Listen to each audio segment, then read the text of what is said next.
Olá, seja muito bem-vindo ao nosso terceiro estudo a respeito do santuário.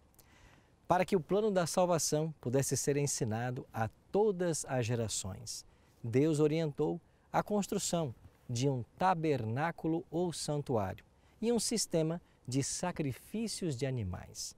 Mediante esses sacrifícios, seria conservada vívida na memória a grande verdade que sem derramamento de sangue não há remissão de pecados e que somente através de uma morte substitutiva poderiam os homens pecadores serem reconciliados com Deus. O santuário e seus serviços era o Evangelho em símbolo e foi através dele que o povo de Israel conheceu a respeito de um Cristo vindouro que viria morrer para salvar a todos nós.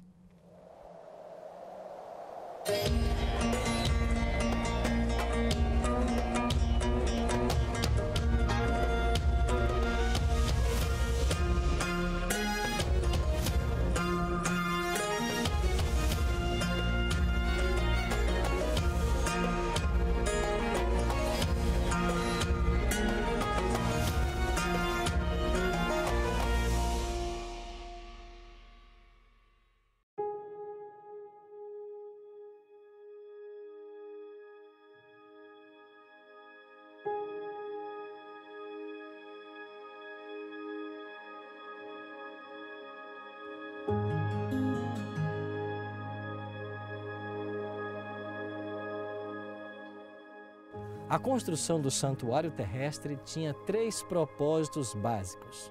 Primeiro, ser a morada de Deus entre o seu povo. Em segundo lugar, ser o depositário da lei de Deus, que ficava dentro da arca, no compartimento santíssimo ou Santo dos Santos. E o terceiro objetivo da construção do santuário foi perpetuar e ampliar a dimensão tipológica dos sacrifícios de animais como meio de perdão e salvação.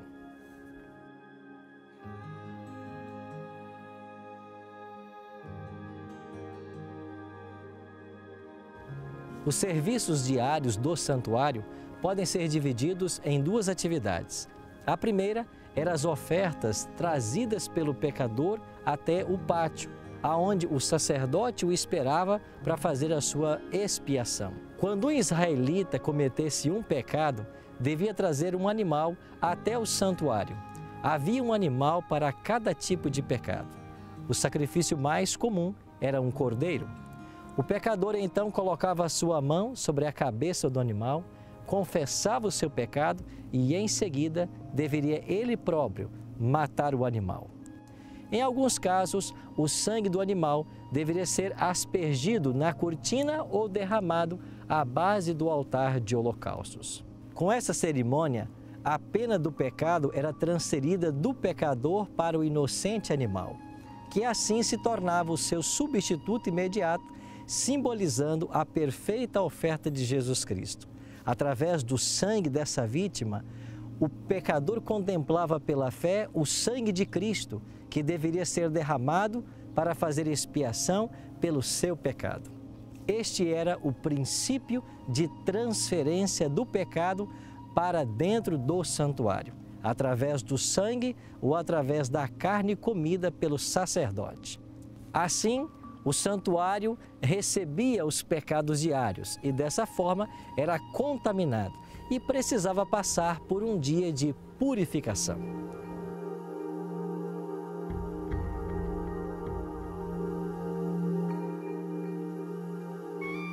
Além dos sacrifícios diários que eram trazidos até o santuário pelo pecador, o próprio santuário providenciava 2 cordeiros todos os dias, um que era oferecido pela manhã e o outro à tarde. Isso era chamado sacrifício contínuo, ou em hebraico, tamid. Esses cordeiros não eram oferecidos por nenhum pecador. Era o próprio santuário quem providenciava esses cordeiros. E eles serviam para beneficiar aqueles que estavam longe do santuário ou os pobres que não tinham nada, não tinham animal, a oferta para oferecer em favor dos seus pecados.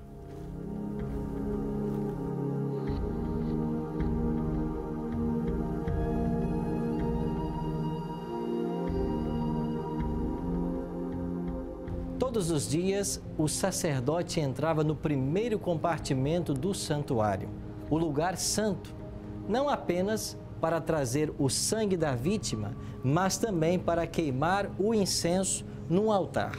Enquanto queimava o incenso, o sacerdote olhava pela fé o propiciatório dentro do Santíssimo, já que não podia vê-lo por causa da cortina.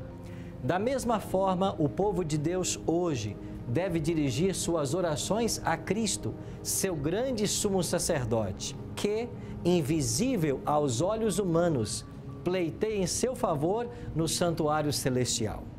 Pelo sangue e pelo incenso, os pecadores eram aproximados de Deus. Eles apontavam para Jesus, o grande mediador, por intermédio de quem os homens podem aproximar-se de Jeová e por meio de quem, unicamente, a misericórdia e a salvação podem ser concedidas à alma arrependida e crente.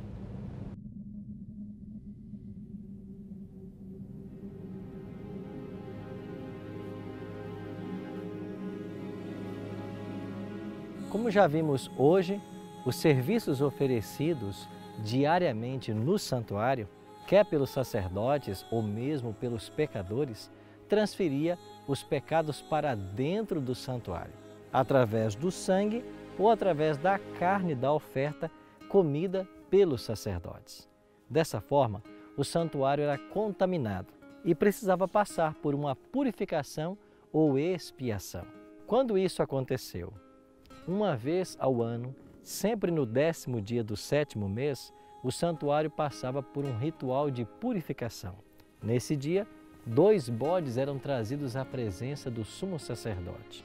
Um deles deveria ser sacrificado e seu sangue usado para expiar os pecados registrados no santuário ao longo daquele ano. Esse bode, assim como os outros animais sacrificados ao longo do ano, apontavam para o Messias, Jesus, que um dia viria morrer pelos pecados da humanidade.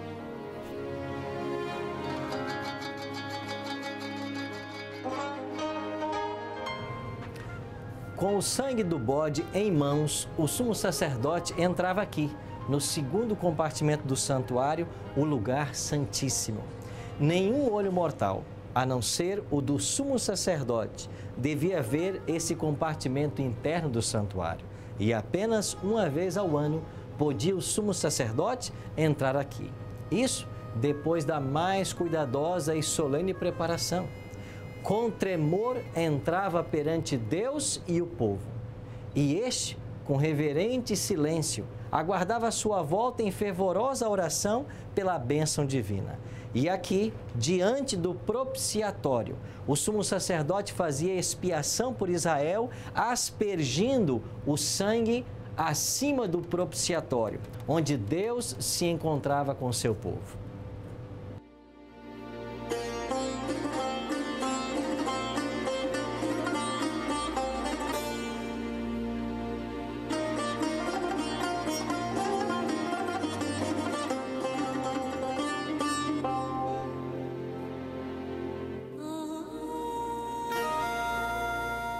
Terminado o ritual, o sumo sacerdote, como mediador do povo, tomava sobre si os pecados acumulados no santuário e, saindo do santuário, levava consigo as culpas de Israel. Quando chegava à porta do tabernáculo, ele encontrava o bode emissário, também chamado Azazel. O sumo sacerdote, então, colocava as mãos sobre a cabeça do bode emissário e confessava sobre ele todas as iniquidades e pecados dos filhos de Israel. Depois, o bode emissário era levado ao deserto e, juntamente com ele, os pecados eram considerados separados do povo para sempre. Esse cerimonial do bode Azazel apontava para uma realidade futura.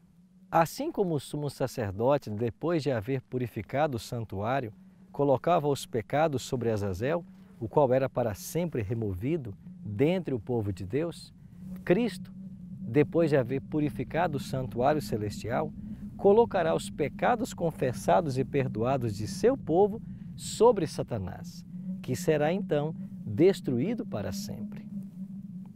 Alguns pensam que esse bode Azazel também é uma representação de Jesus, mas isso é bem improvável, pelo menos por dois motivos. Em Levítico capítulo 16, no verso 20, nós lemos: havendo, pois, acabado de fazer expiação pelo santuário, pela tenda da congregação e pelo altar, então fará chegar o bode vivo. De acordo com esse verso, o bode Azazel só entrava em cena no dia da expiação, terminada a expiação.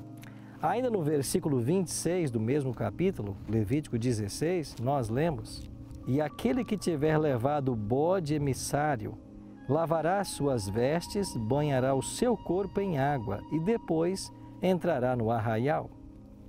Até mesmo a pessoa que levava o bode Azazel para o deserto ficava impura e para voltar para o arraial de Israel tinha que passar por uma purificação. Certamente esse animal não pode representar Jesus, porque em circunstâncias alguma ele torna as pessoas impuras. Pelo contrário, ele purifica as pessoas. A mensagem do santuário é uma mensagem de salvação. Deus utilizou seus serviços para proclamar o Evangelho. Através de simbolismos e rituais, Deus propôs focalizar a fé de Israel no sacrifício e ministério sacerdotal de Jesus, o Cordeiro de Deus, que haveria de remover todo o pecado do mundo.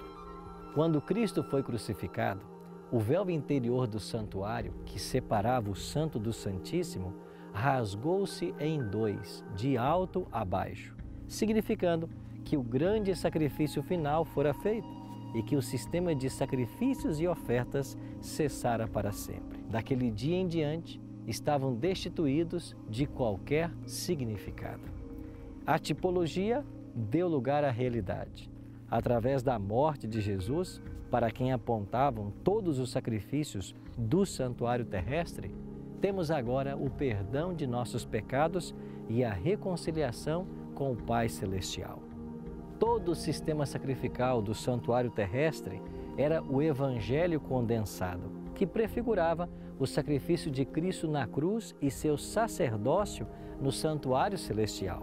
Através de sua morte e ministério no céu, Jesus torna-se o único mediador entre Deus e o homem. Por isso, só existe salvação em Jesus e só pode ser salvo aquele que nele exercer fé. Qual será a decisão que você vai tomar diante dessas verdades hoje?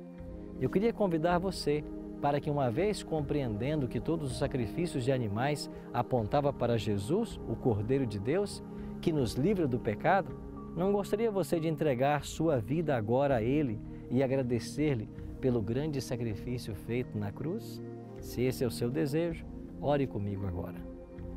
Pai querido, muito obrigado pelo grande sacrifício que Tu fizestes na cruz por todos nós. Nos ajude a Te aceitar hoje como nosso Salvador pessoal e a vivermos para sempre na Tua presença. É a nossa oração, em nome de Cristo. Amém.